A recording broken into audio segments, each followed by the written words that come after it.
aplikasi sebenarnya. Baik, kita mulai dengan firman Allah Subhanahu wa taala. A'udzubillahi minasyaitonirrajim. Bismillahirrahmanirrahim.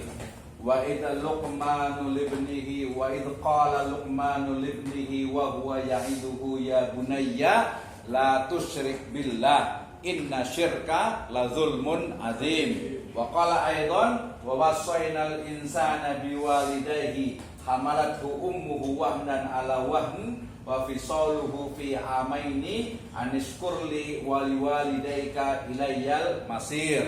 Wa qala Allahu azza wa jalla aidan ya bunayya aqimis sholata wa'mur bil ma'rufi wanha 'anil munkar wasbir 'ala ma asabak inna dzalika min azmil umur.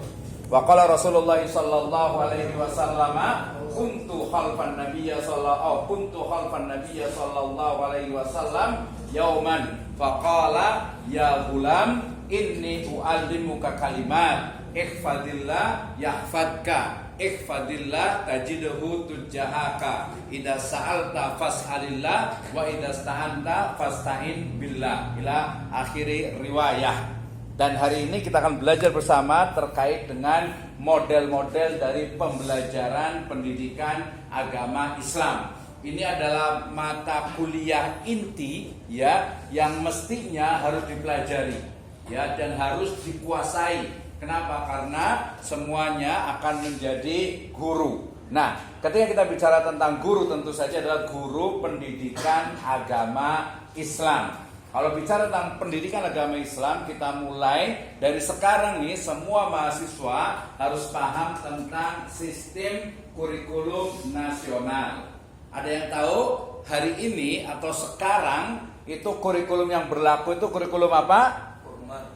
Ya, kurikulum Merdeka. Sebelumnya lagi ada kurikulum 2013. Ya, kemudian yang katanya akan diberlakukan lagi adalah kurikulum apa ya? Deep learning katanya gitu ya. Jadi yang deep ya, full ya, full meaning, full enjoying, kemudian full learning ya. Itu adalah pembelajaran yang mungkin nanti ya akan diberlakukan. Nah, kalau kita bicara tentang kurikulum nasional, di dalamnya itu ada namanya kurikulum pendidikan agama Islam. Dan kita akan belajar ada minimal itu ada 4 istilah. Istilah pertama itu adalah kurikulum. Harus tahu tuh kurikulum itu apa. Yang kedua adalah desain pembelajaran. Kemudian yang ketiga itu ada metode pembelajaran. Kemudian yang keempat itu ada teknik pembelajaran. Ada lagi yang kelima adalah pendekatan pembelajaran. Dan hari ini kita belajar mata kuliah apa? Model pembelajaran. Nah, nanti setiap kelompok nanti akan saya kasih challenge untuk menjelaskan masing-masing istilahnya. Oke ya. Jadi kita berangkatnya itu dari kurikulum pendidikan nasional. Dalam kurikulum pendidikan nasional itu ada kurikulum pendidikan agama Islam. Dalam kurikulum itu ada di sana model pembelajaran. Ya, jadi kita harus belajar apa itu model, apa itu pendekatan, apa itu metode, apa itu teknik pembelajaran. Ya kan? Jadi betul-betul sangat basic dan sangat inti. Jadi semuanya itu harus bisa mempelajarinya. Ya. Nah, ada model, kemudian ada metode, kemudian ada media, ada evaluasi dan ada peningkatan pembelajaran PAI. Itulah ruang lingkup dari model pembelajaran. Oke. Nah, kita akan belajar tentang ini. Kenapa belajar model pembelajaran itu penting? Jadi model pembelajaran itu adalah ringkasnya itu adalah bagaimana pedoman dalam belajar. Hari ini kita buat seperti ini. Ya, pertamanya itu adalah lecturing atau ceramah. Ya, nanti setelah ceramah itu ada diskusi. Harusnya sih ada brainstorming dulu, tapi kayaknya kalau karena baru udah sholat kayaknya masih fresh. Lumayan lah 20 sampai 30 menit ya. Nah, ketika bicara tentang globalisasi, kalau kita ngambil dari bukunya John Naismith dengan Abude ya dalam Megatrend 2000, itu salah satu yang paling penting itu adalah bagaimana pendidikan agama, termasuk pendidikan agama Islam itu kualitasnya itu kurang ya. dan juga lemahnya keyakinan keagamaan. Ya sekarang ini hampir semua orang itu bicaranya itu adalah apa? Materi, kemudian uang, kemudian viral gitu ya. Kemudian hal-hal yang mungkin orang lain itu bisa melihat kita, ketenaran, ya mungkin jabatan. Nah, kenapa? Karena lemahnya keyakinan keagamaan. Plus juga sifat individualis, apalagi yang tinggalnya itu di kota. Ya kadang satu tetangga dengan tetangga sebelahnya itu bisa jadi tidak kenal. Kalaupun kenal biasanya itu tidak dekat. Ya beda dengan mungkin kalau di kampung. Ya saya juga di kampung sana di Jawa bagian selatan itu satu kampung itu biasanya kadang kenal karena sebagian besar itu adalah saudara. Gitu ya, saudara kenal. Tapi kalau di sini ya bersebelahan tembok saja mungkin nggak kenal. Nah ini memang ini menjadi sebuah tren dari globalisasi, sifat atau sikap individualis. Ya berikutnya adalah ada materialistis dan hedonistis. Ya, ini juga banyak terjadi di masyarakat kita sehingga kemudian apa? Ini munculnya pendidikan agama Islam itu kualitasnya kurang, kemudian juga prestasinya, kontribusi dan juga motivasi siswa. Makanya nanti di sini sudah pernah melakukan kunjungan ke sekolah? Ya, kalau belum, kalau yang sudah berarti tahu bagaimana misalnya guru PAI. Ya jadi kalau ditanya kita kuliah di prodi pendidikan agama Islam itu mau jadi apa sih? Ya menjadi guru PAI di SD, SMP, SMA, SMK. Itu yang pertama. Yang kedua menjadi guru rumpun PAI di MI, MTS, Aliyah. Ya termasuk di pondok pesantren. Rumpun PAI itu berarti mata pelajaran Quran hadis, ya akidah akhlak, kemudian fikih, kemudian sejarah kebudayaan Islam, cuma 4. Ya bahasa Arab itu tidak masuk ke PAI. Ya itu untuk profil lulusan. Tapi kalau kita itu tidak menutup kemungkinan bisa jadi walaupun kita kuliah di PAI ketika sudah lulus itu jadi pengusaha.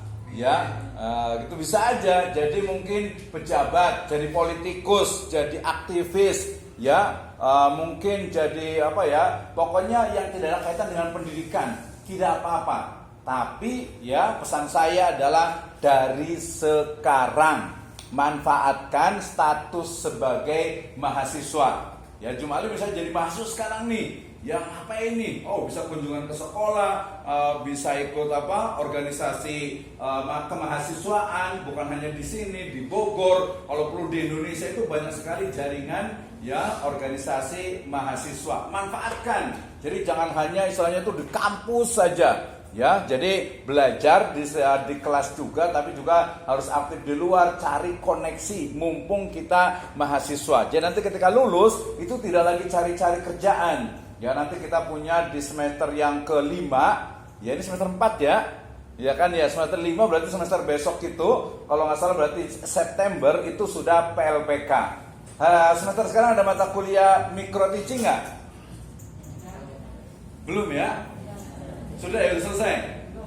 Oh lagi kan? Ya betul. Jadi mata kuliah micro teaching itu belajar mengajar itu adalah apa? Untuk digunakan di semester 5 PLPK, praktek lapangan profesi keguruan. Jadi semester besok ya walaupun tadi ada yang saya kayaknya gak cocok deh jadi guru. Ya mau gak mau ya harus nanti di sekolah lebih kurang itu kalau nggak salah berapa ya? 3 bulan deh gitu ya, walaupun praktiknya biasanya itu 1,5 bulan biasanya. Nah makanya termasuk berarti mata kuliah kita ini harus dikuasai bagaimana model pembelajaran. Ya model pembelajaran ya agak-agak mirip lah dengan cara mengajar, walaupun nanti kalau cara mengajar itu adalah metode. Ya tahun kemarin saya PLPK pembimbing PLPK di Madrasah Aliyah Suratul Fal yang depan situ. Ya alhamdulillah dari sekitar 9 orang sebagian besar itu sudah biasa mengajar karena memang di rumahnya itu mengajar. Ya di sini yang sudah jadi guru siapa? Angkat tangan boleh. Yang sudah jadi guru apa aja? Guru pencak silat juga boleh nih. Ini guru ya, guru apa? MI ya, oh berarti udah biasa ngajar ya. Nah, nanti karena PAI biasanya ngajarnya itu MTS atau Aliyah. Ya agak beda dikit tapi sudah punya modal. Ya kalau ini sudah pernah ngajar belum? Pernah. Di mana? Di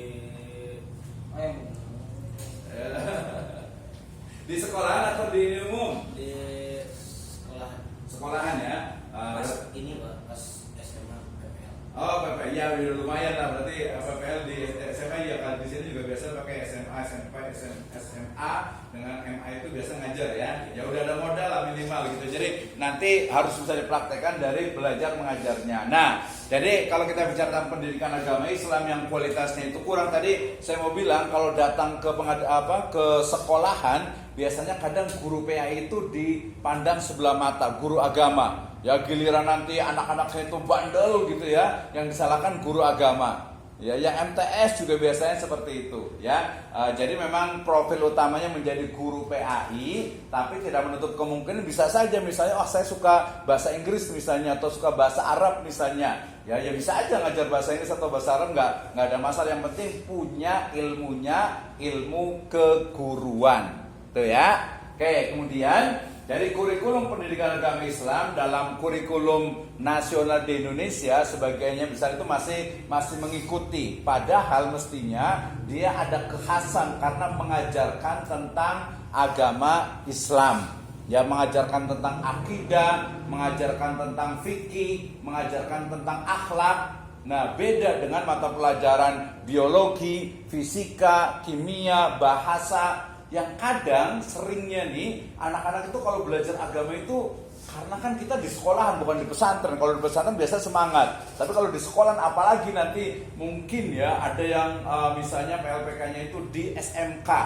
Ya, SMK gitu ya. Jadi SMK-nya bagian ini lagi mesin gitu ya, atau mungkin kendaraan ringan atau listrik dan sebagainya. Jadi rata-rata mereka itu kurang peduli dengan agama. Nah, bagaimana cara mengajar agar menarik gitu ya? Permasalahannya adalah model pembelajaran yang monoton dan kurang inovasi. Ya, kalau saya ngomong kayak gini terus juga biasanya bosan juga sih gitu ya. Pasti udah mulai bosan nih. Baik, kita akan lihat.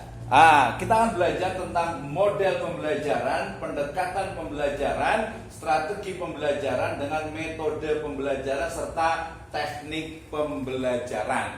Ya, nah kita akan belajar ini nanti semuanya buka handphonenya, kemudian boleh catat ini ada 5 ya, ada 5. Ini adalah modelnya. Ini ada semuanya adalah model pembelajaran. Ini ada pendekatan pembelajaran, ada strategi pembelajaran, ada metode pembelajaran, ada teknik pembelajaran. Nanti sebenarnya ada media pembelajaran. Nah, sebelumnya nih saya mau tanya, kayaknya gantian ya. Ini ketua kelasnya siapa tadi? Ini ya. Nah, nanti ketua kelasnya seperti saya katakan di awal, nanti kalau yang kira-kira mau menjawab tanpa perlu ditanya, itu boleh dicatat ya. Dicatat, saya biasanya agak-agak lupa biasanya. Oke, dari awal ketika bicara tentang model pembelajaran PAI, kita pahami dulu tentang kurikulum. Ada yang bisa jawab kurikulum itu apa sih? Ya, di sini nggak ada ininya ya, spidolnya di belakang sana jauh ya. Oke, sekarang boleh buka handphonenya semuanya, ya. Boleh